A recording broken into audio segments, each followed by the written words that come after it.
Malik Washington stepped off the elevator into the gleaming headquarters of Apex Capital Solutions, his heart steady, but his senses razor-sharp. At 25, he carried himself with the quiet confidence of someone who knew exactly where he stood, even if the world around him didn't.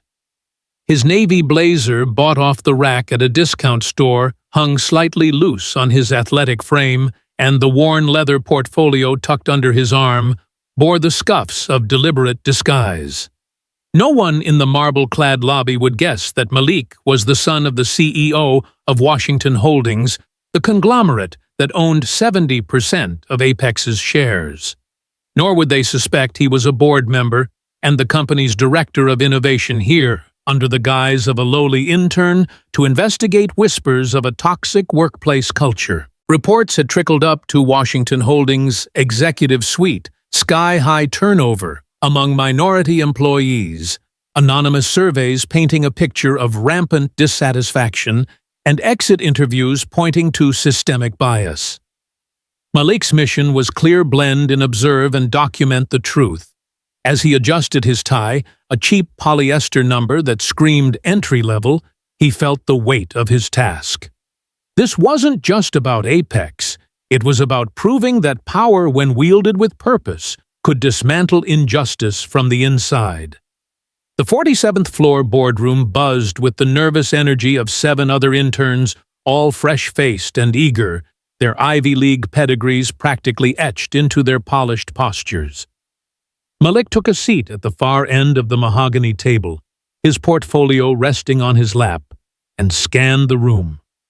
The digital clock on the wall blinked 8:30 a.m., its red digits a silent reminder of the long day ahead. Cynthia Reynolds, the senior manager known for her iron grip on Apex's operations, strode in her heels, clicking like a metronome. Her tailored suit and sharp blonde bob screamed authority, but her smile was a blade thin, calculated and cutting. She didn't bother with introductions, instead tossing a stack of intern paperwork across the table with a flick of her wrist. "Let's get this over with," she said, her voice dripping with impatience. "Some of you might survive the week."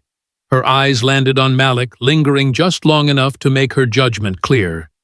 "You," she said, pointing a manicured finger, "you're Malik, right? Hope you can keep up. This isn't community college." The room tittered, a few interns exchanging smirks.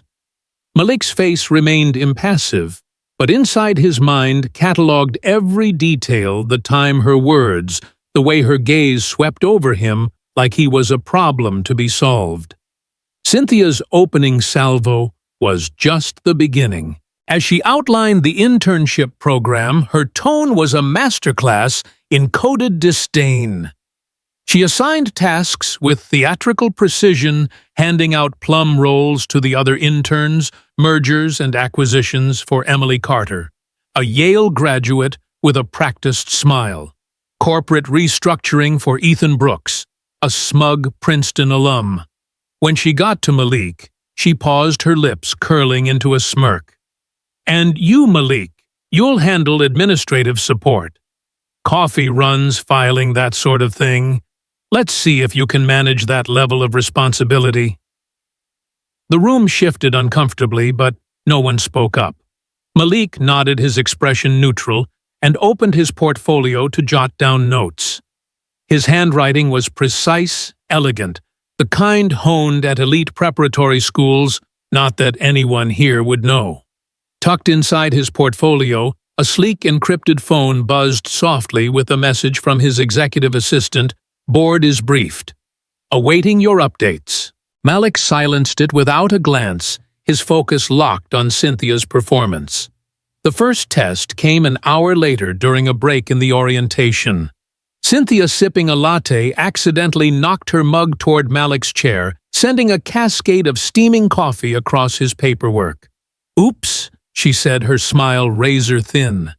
"Better clean that up before it ruins the table. We don't tolerate messes here." The other interns watched, some stifling laughs, others looking away.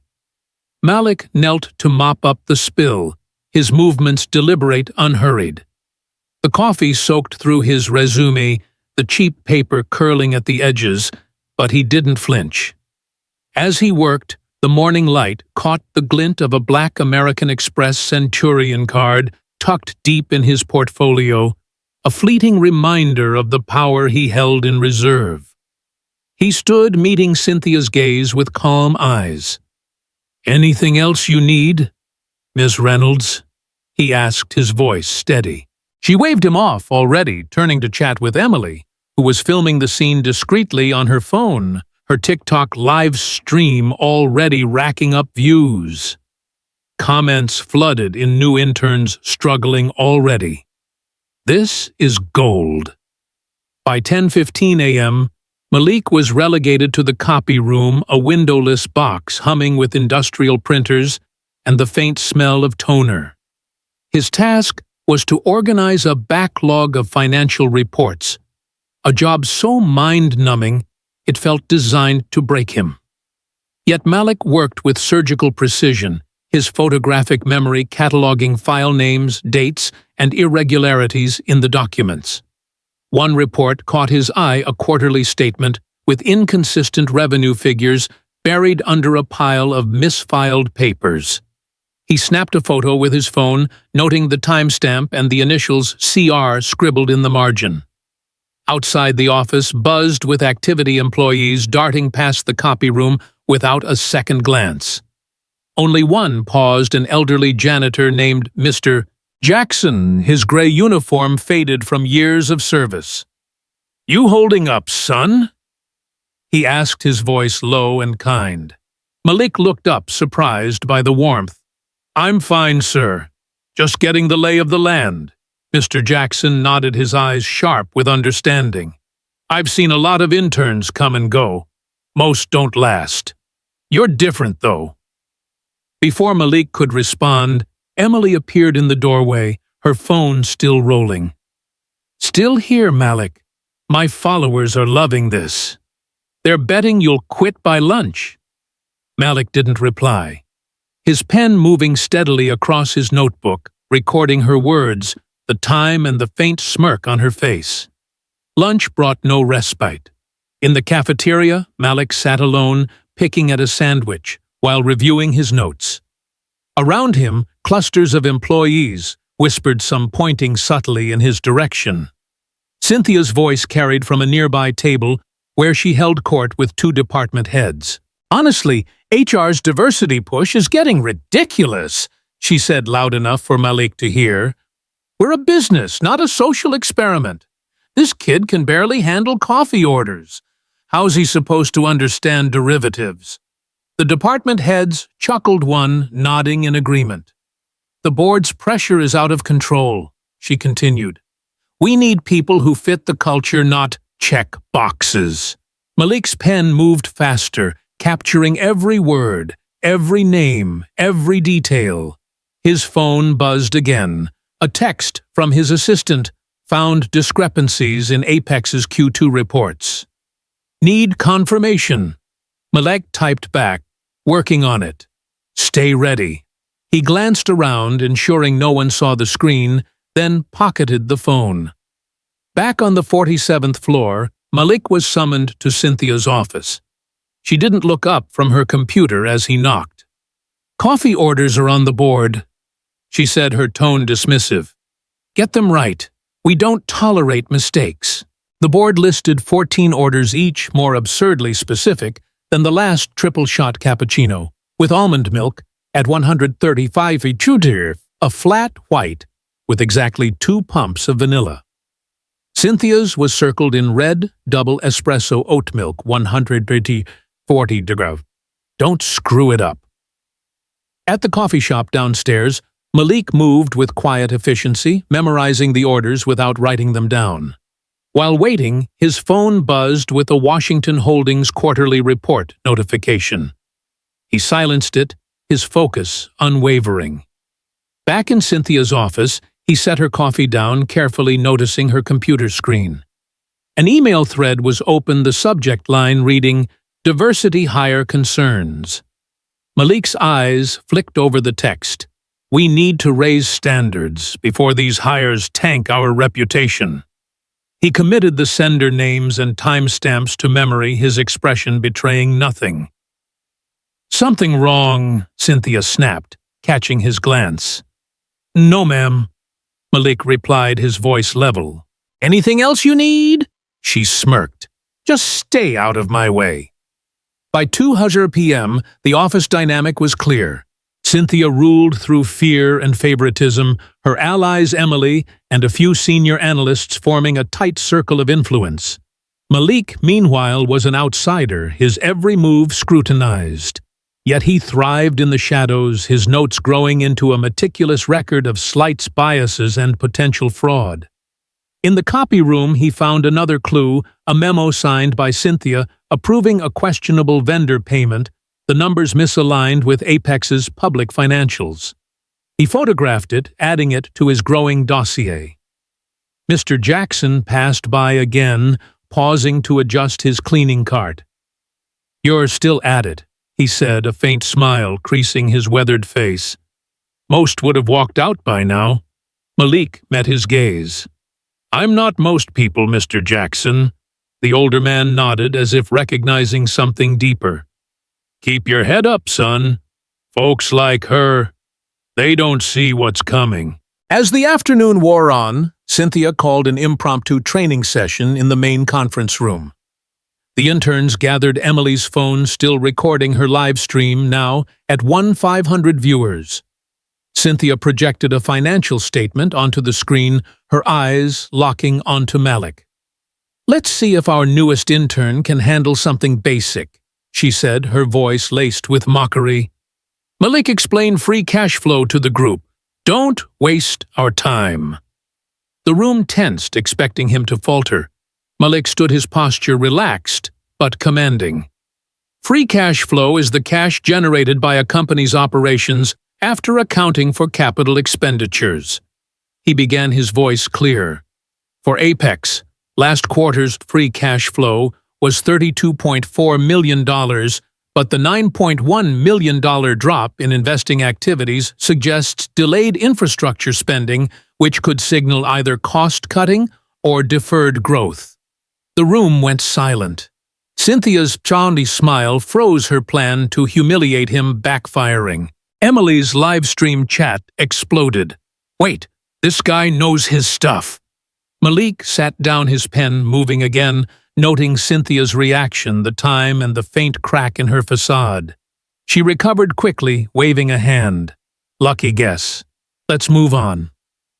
By 4 p.m., Malik had endured hours of calculated slights, but his resolve was ironclad. Every insult, every task, every email he glimpsed was another piece of evidence in his arsenal. His phone buzzed with a final message from his assistant board meeting, scheduled for 6 p.m. "All materials ready." "Need anything else?" Malik typed back, "CCTV access. Every angle, every floor." He knew the real test was coming, and he was ready. Cynthia thought she was in control, but Malik was playing a longer game, one where truth, not power, would win. As he left the conference room, Emily's voice followed him, her phone still rolling. "This is going viral," she whispered to her followers.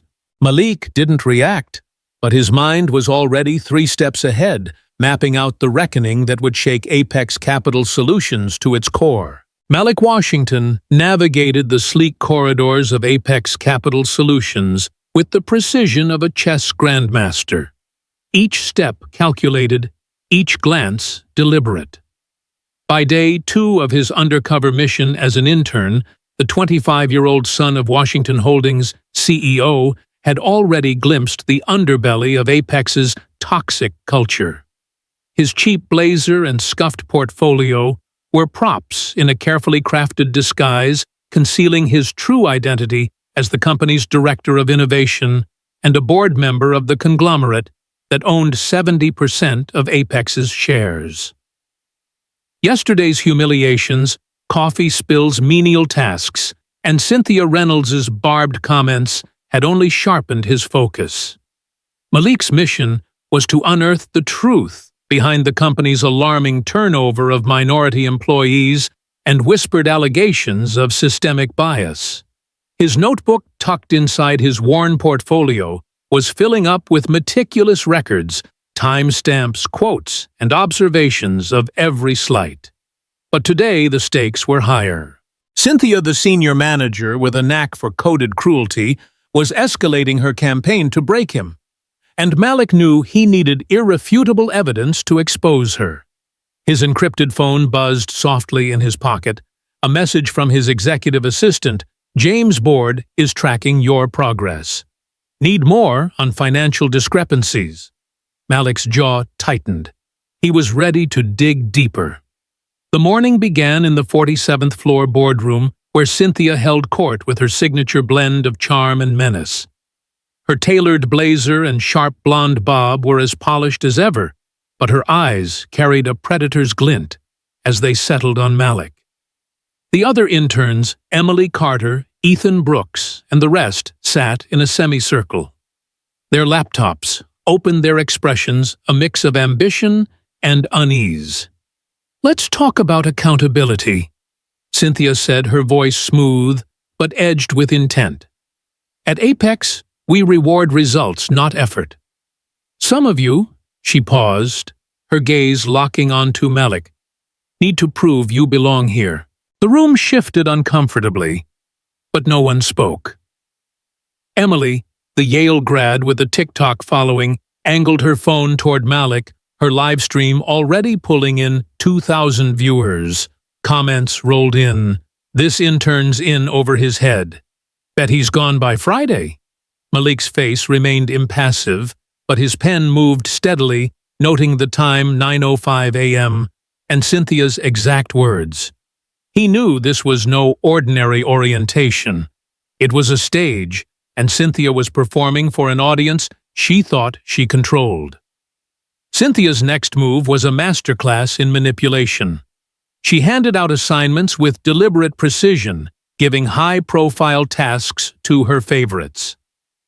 "Emily, you'll assist with our hedge fund portfolio analysis," she said, her smile warm. "Ethan, you're on the leveraged buyout team. Big opportunity." When she reached Malik, her tone shifted to condescension. "Malik, you're on a special project.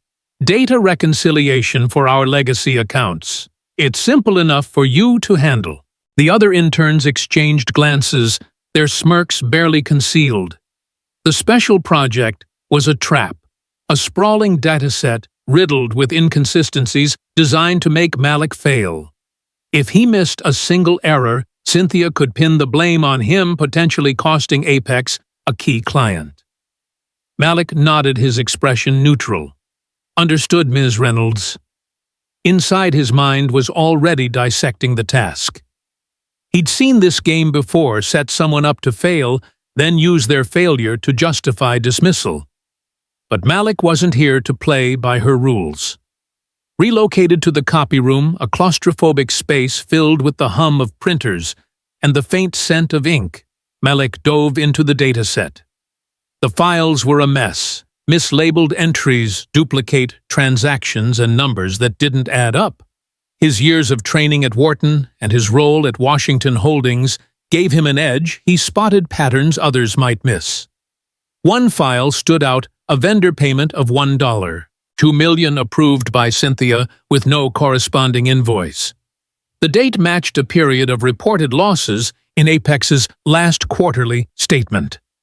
Malik's pulse quickened, but he kept his movements steady, snapping photos of the documents with his phone. His notebook grew thicker each page, a mosaic of evidence: Cynthia's comments, the dataset's irregularities, and now a potential financial misstep that could point to fraud. His phone buzzed again. "James, found a 2 mm discrepancy in Q2.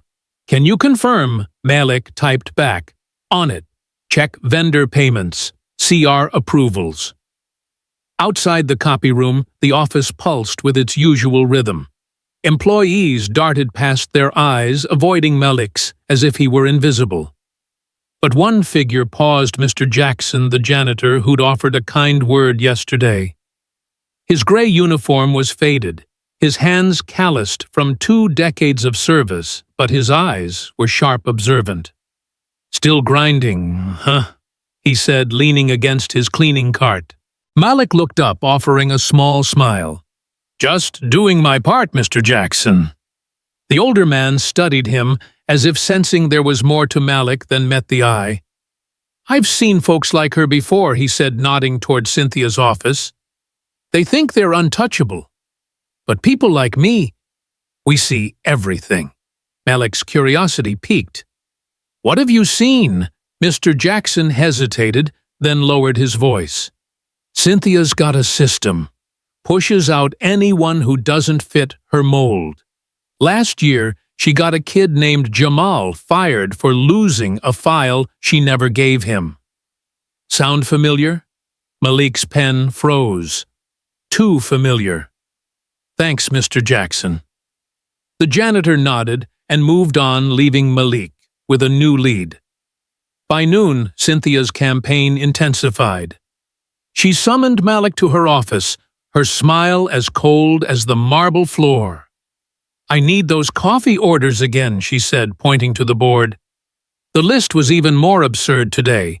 A macchiato with exactly 5 ounces of foam. A cold brew with a dash of cinnamon stirred counterclockwise.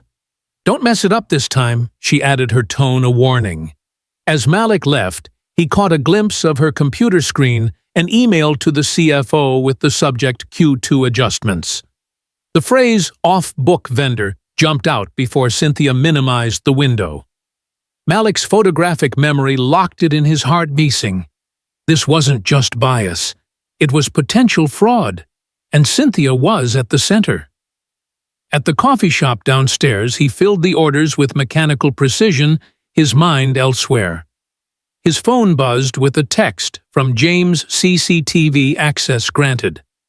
Need specific timestamps." Malik replied, 9:05 a.m. boardroom, 12:15 p.m. Cynthia's office. More to come. Back on the 47th floor, Malik distributed the coffees, each order perfect. When he reached Cynthia's office, she barely acknowledged him, her eyes glued to her screen. "Set it down and get out," she snapped. Malik placed her double espresso oat milk 140-degree file on her desk, his gaze flicking to her monitor. Another email, this one to HR, new intern causing issues. Recommend termination. Malik's stomach tightened, but he kept his composure. "Anything else, Ms. Reynolds?" he asked.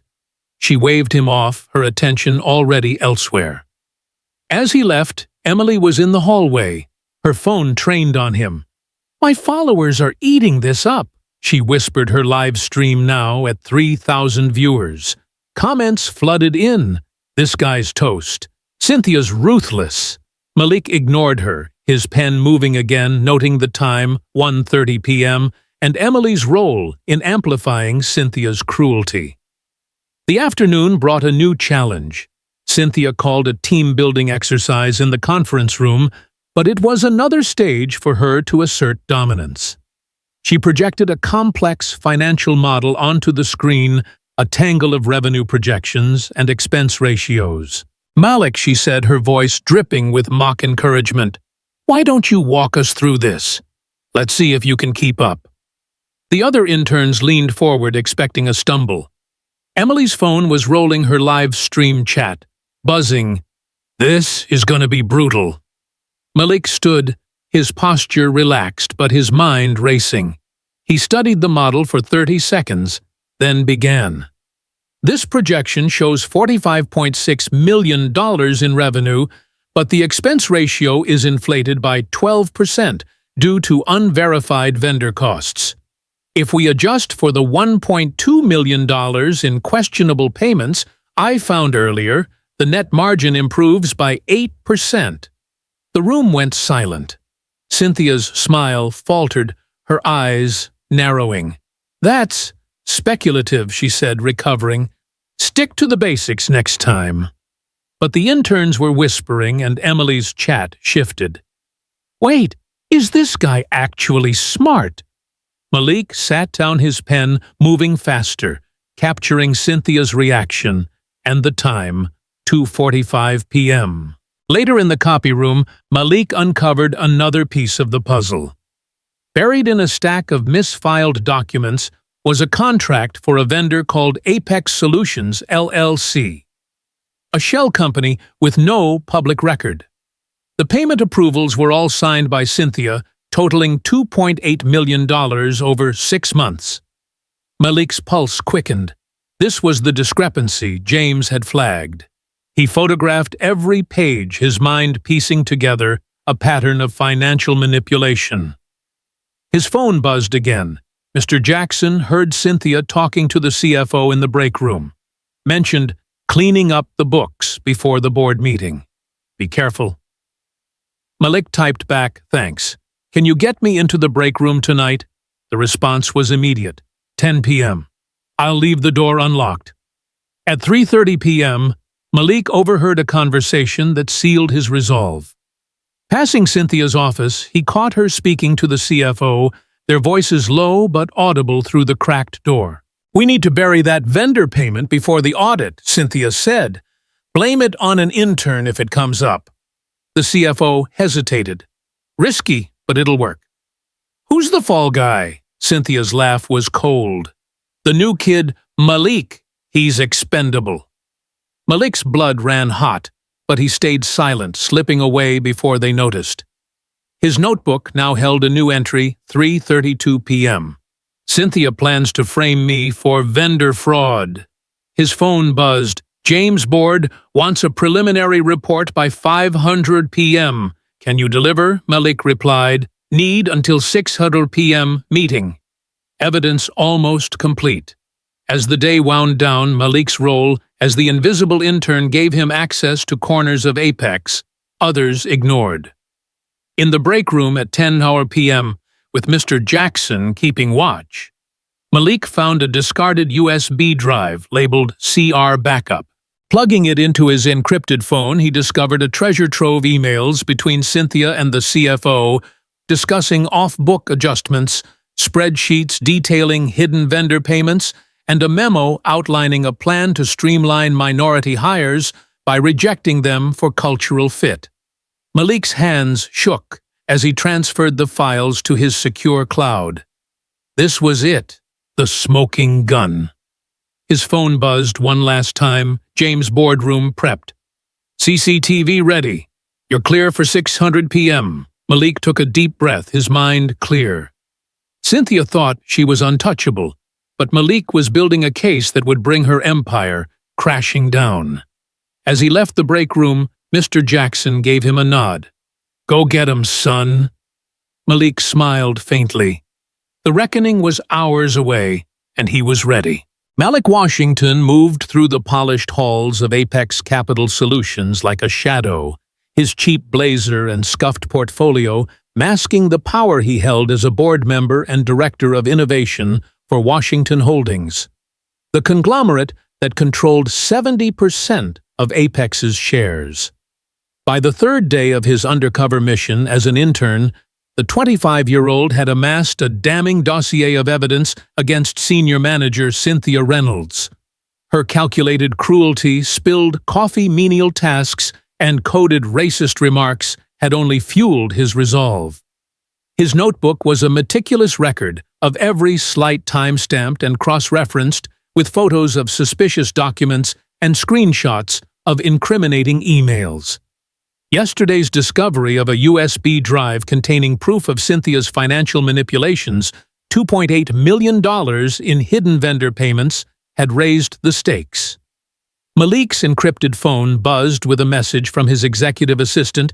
James Board expects a full report at 6:00 p.m. CCTV feed secured. Malik's jaw tightened. Cynthia was closing in, plotting to frame him for her own misdeeds, but he was ready to flip the script.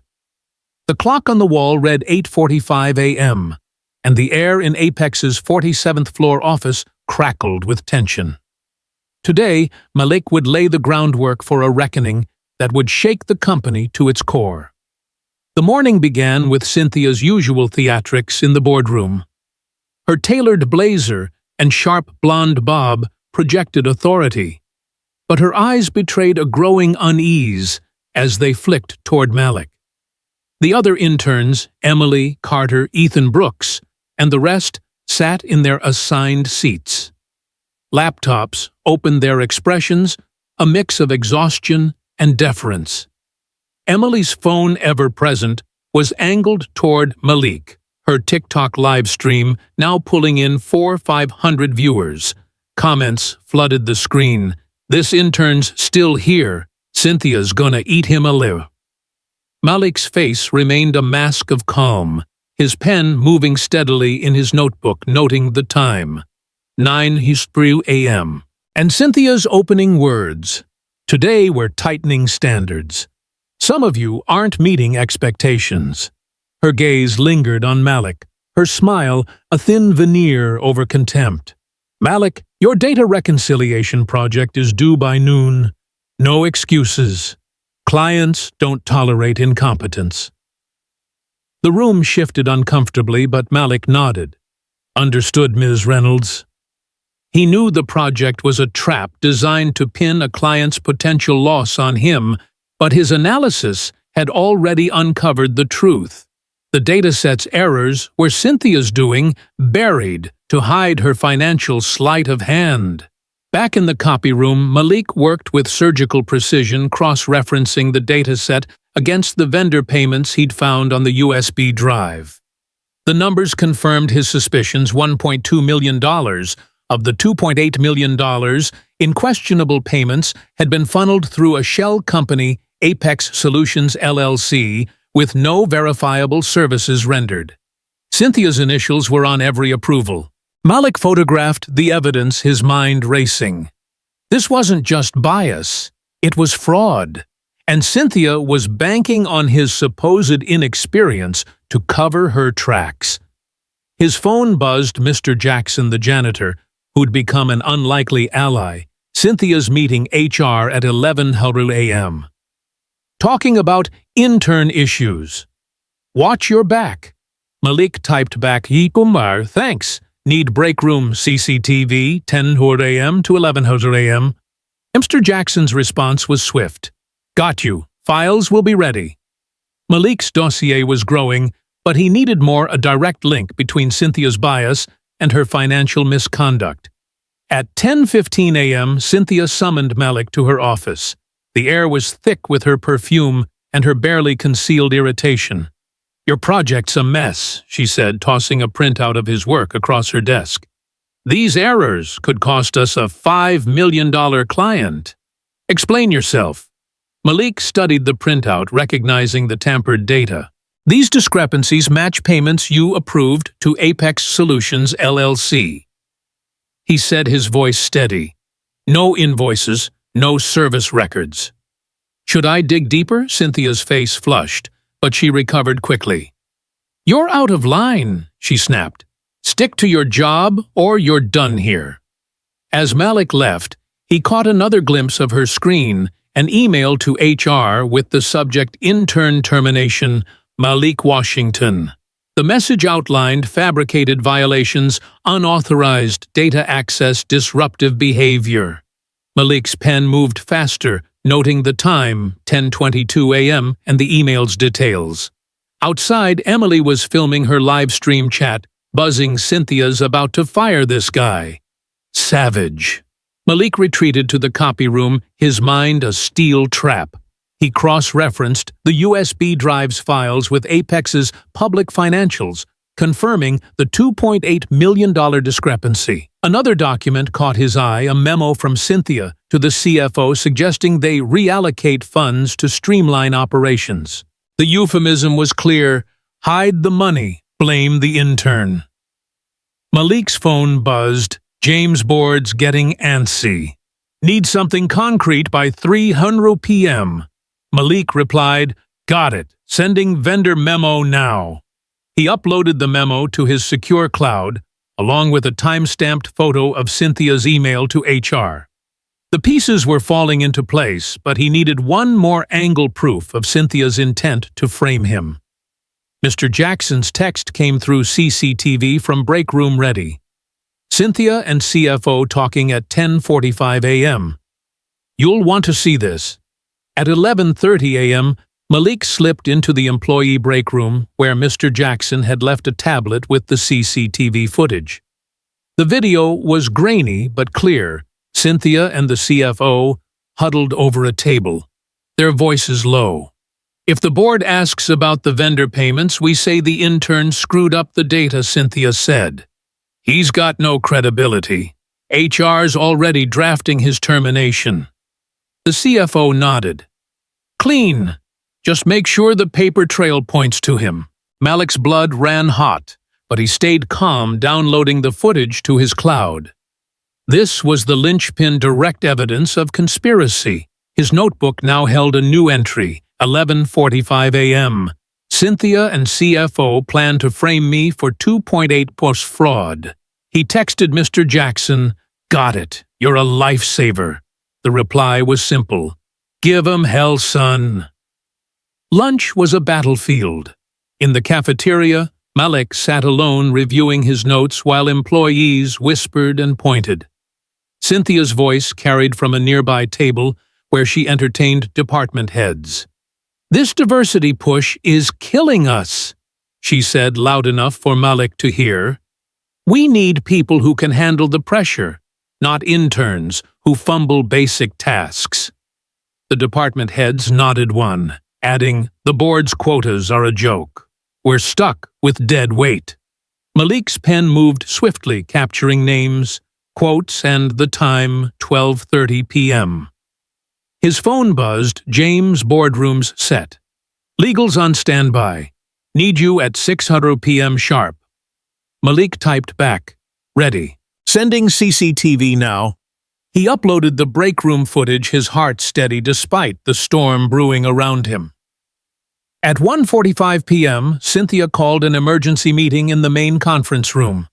The interns and a dozen employees crowded around the glass table, the atmosphere electric with anticipation. Emily's phone was still rolling her live stream now at 6,000 viewers. Comments flashed.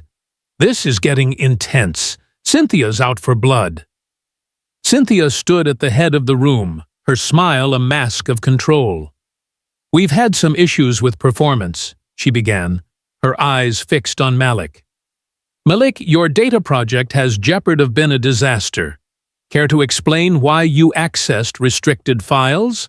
The accusation was a trap designed to paint him as reckless. Malik stood, his voice calm but firm. "I accessed only the files you assigned Ms. Reynolds, but I did notice $2.8 million in payments to Apex Solutions LLC with no documentation. Should we discuss that?" The room went silent. Cynthia's face reddened, but she pressed on. "That's irrelevant. You've violated company policy. HR's reviewing your case." Malik's eyes never left hers. "Which policy exactly?" Section 4.2, Unauthorized Data Access, or Section 7.1, Falsifying Financial Records. The room gasped. Emily's chat exploded. Plot twist. This guy's not going down easy. Cynthia tried to regain control, projecting a new financial model onto the screen. "Let's move on," she said, her voice tight.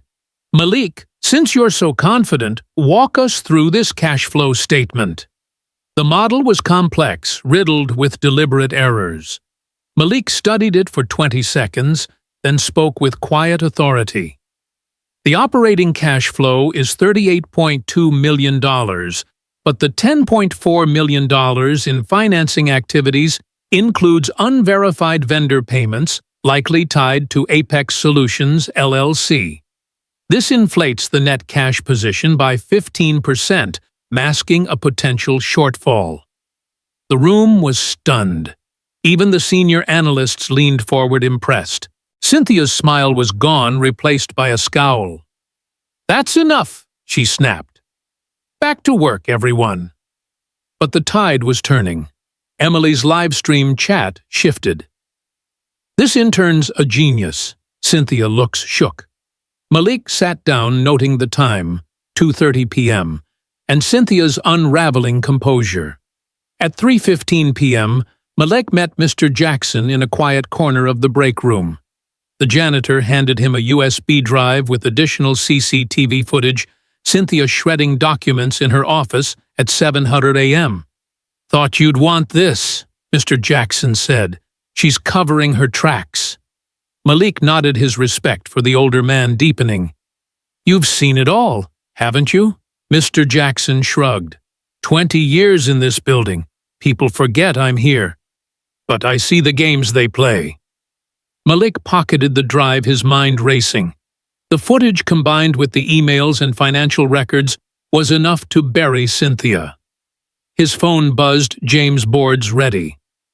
Legals prepped termination papers. Your call." Malik replied, 6:00 p.m. "I'll bring everything."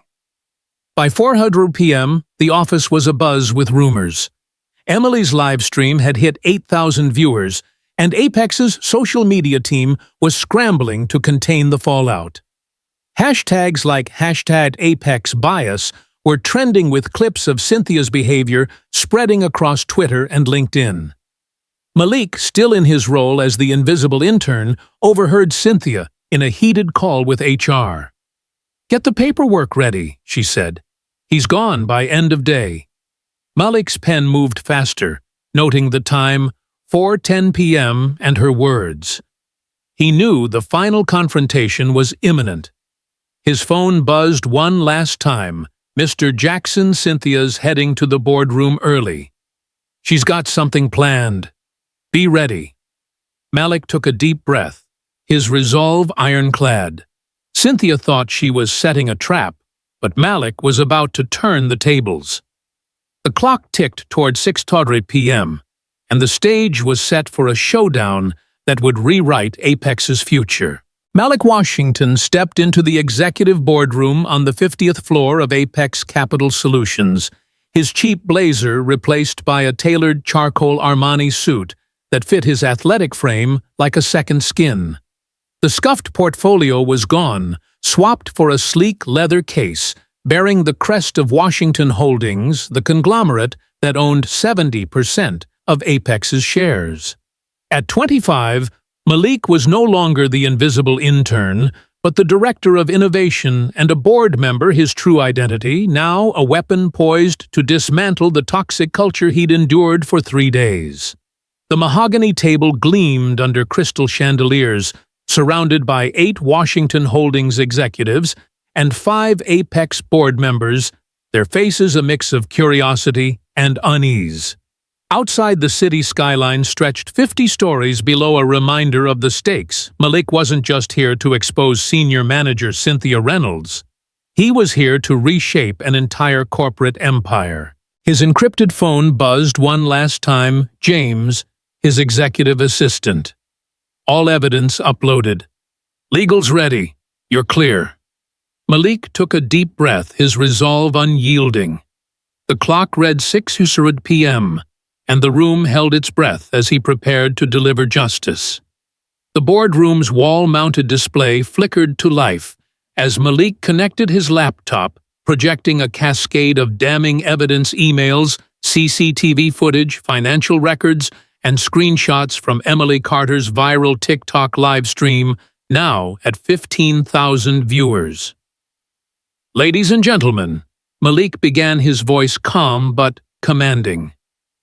"Thank you for convening on short notice.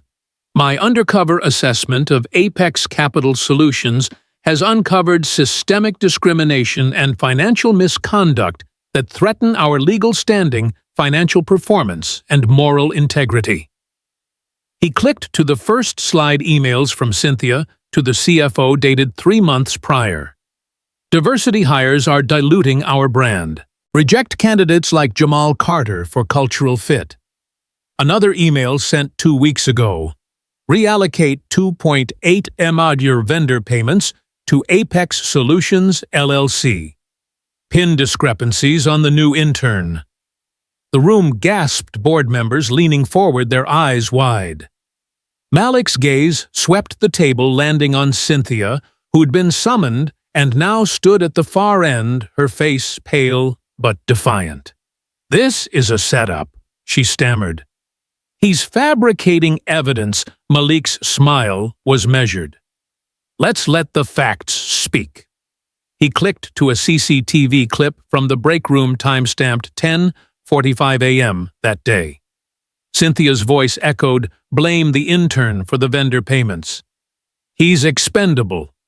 The CFO nodded on screen, sealing their conspiracy. Malik moved to the next slide, a memo signed by Cynthia approving $2.8 million in payments to a shell company with no invoices. These transactions, Malik said, inflated Apex's net cash position by 15%, masking a shortfall that could have triggered an audit. He clicked again, showing Emily's live stream, where Cynthia's barbed comments, "This isn't community college," played to a now outraged online audience. Hashtags like #ApexBias trended with 20,000 mentions. Malik's voice was steady. "These actions violate Title VII of the Civil Rights Act Section 1981 and state anti-discrimination laws.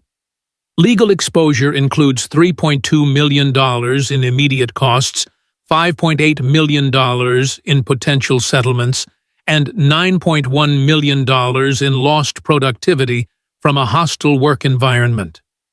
Cynthia lunged toward the laptop, her voice shrill. "This is illegal! You can't access my emails!" Malik stepped aside, letting her flail. "Actually, Ms. Reynolds' discriminatory communications on company servers waive privacy protections under federal law. Your emails, spanning 6 months, document a pattern of bias and fraud." He clicked to another slide, a spreadsheet detailing minority employee turnover under Cynthia's management 78% compared to Apex's 22% average. "Your leadership," Malik said, "has cost us $1.1 million in replacement hiring and lost expertise." The boardroom was silent, the weight of the evidence crushing. Emily, standing near Cynthia, clutched her phone, her live stream now off but her hands trembling. Her chat had turned against her. "She's complicit. Save this video for HR." Malik turned to her. "Ms. Carter, you broadcast workplace harassment for entertainment. That's a violation of Apex's code of conduct and basic human decency." Board Chairman Robert Ellis, a grizzled veteran with a reputation for fairness, spoke up, his voice heavy. "How did this go unnoticed?" Malik's response was surgical. "Discrimination thrives in shadows, Mr. Ellis." Cynthia mastered coded language and plausible deniability, but her actions reveal a system designed to exclude. He clicked to exit interview footage, a young Latina analyst, Maria Gonzalez, in tears. "Cynthia made me feel like I didn't belong. Every day was a battle against her microaggressions." More clips followed, an Asian accountant, a black junior analyst, all driven out by Cynthia's tactics. Malik's voice softened but didn't waver. These were talented professionals with families and dreams. Their departures cost Apex $900,000 in turnover and immeasurable institutional knowledge. Cynthia made a final desperate play. "Malik, you deceived us. You hid who you were to trap me." Malik's eyes met hers, unflinching. "I documented your choices, Ms. Reynolds.